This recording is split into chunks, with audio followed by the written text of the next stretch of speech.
السلام عليكم ورحمة الله وبركاته. أخباركم إيه؟ يا رب تكونوا بخير وبأحسن حال.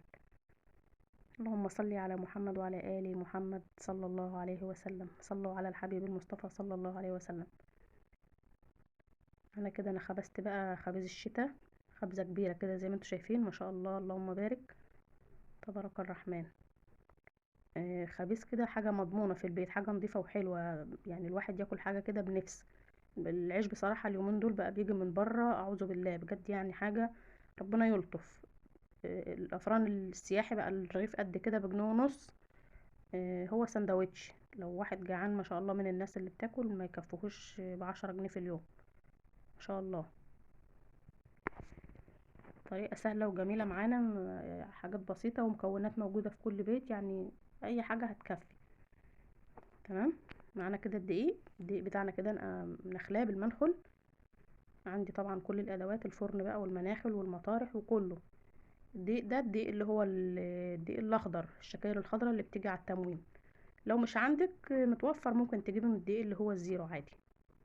ومعايا كمية المية دي، انا بعجن طبعا عشان هعجن كمية كبيرة. انا حاطة المية في حلة كبيرة برضو، او مجور، او اي حاجة عندك عايزة تعجني فيها عادي متاح يعني. ومعايا الملح. انا بحط بقى طبعا الملح زي ما انا عايزة، والخميرة على حسب المقدار اللي انا هعمله. حاطة نص الكيس يعني، مش مشكلة عادي، كل ما بالملح بيبقى مظبوط، تبقى الحاجة حلوة. ومعايا برضو المية دي طبعا مية دافية، مش مية من الحنفية، لا مية دافية عشان العجين يبقى اما يختمر كده ويبقى حلو، ياخد راحته، لازم يبقى دافي. حتى لو في الصيف برضو لازم يعني نطير سقعتها كده شوية. انا حطيت الخميرة زي ما انتم شايفين، واديها تقليبة كده عشان ايه تبقى يعني تتفاعل مع العجين بسرعة.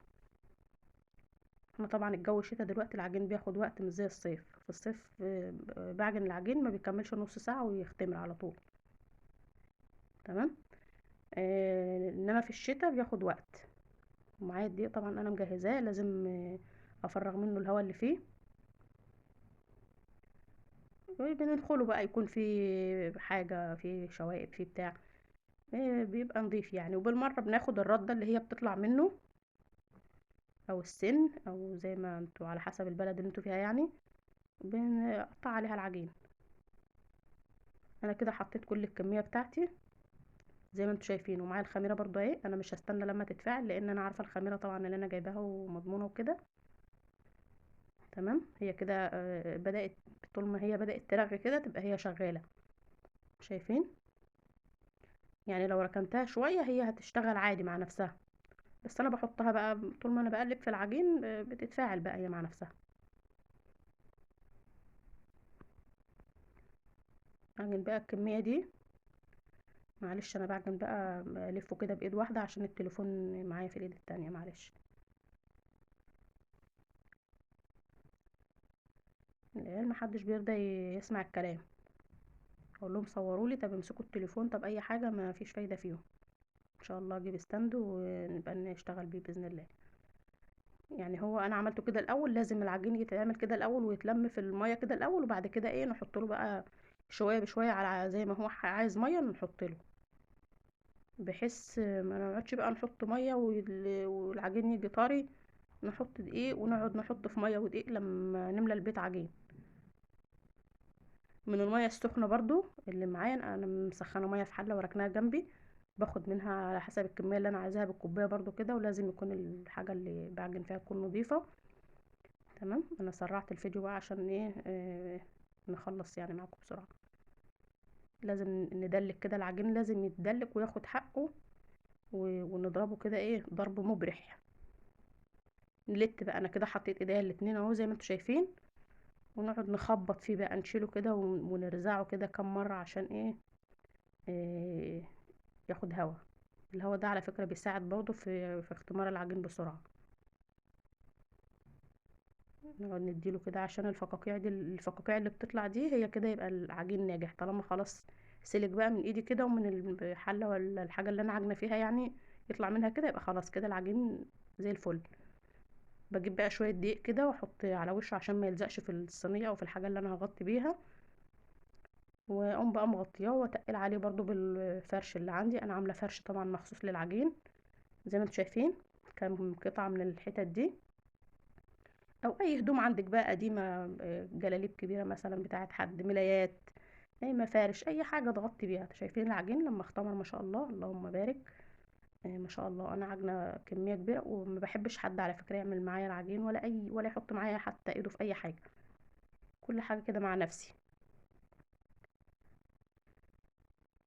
لازم برضو الم العجين كده على بعض، اجيبه لبعضه تاني، عشان هو بيبقى من كتر الاختمار مفوش من بعضه، بيبقى سايب لسه، عايز ايه يرجع بقى يتاخد لفة تاني كده عشان يجي لبعضه، ولما يتخبز يبقى ما يفرولش. بحيث بقى اما اطلع منه رغيف من التلاجة، ولا اجي مثلا اخمر منه شقتين ولا بتاع كده في المية، ما يفرولش مني. تمام. وبقطع العجين عندي على زيت، عايزه تقطعي على دقيق عادي مش مشكله، حطي شويه دقيق كده في طبق وقطعي العجين عليه.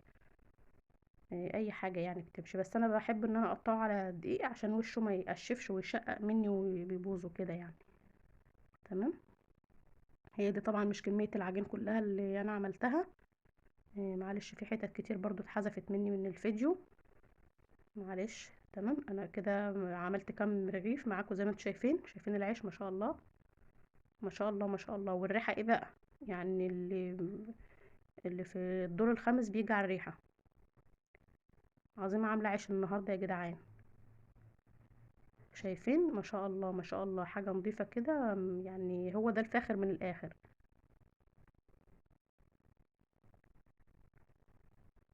شايفين الجمال، هو كميه العجين انا عشان عاملاه عيش كبير، واخلص بسرعه، عشان برضو العيش الصغير ده بيستهلك الوقت وبيستهلك الانبوبه والكلام ده.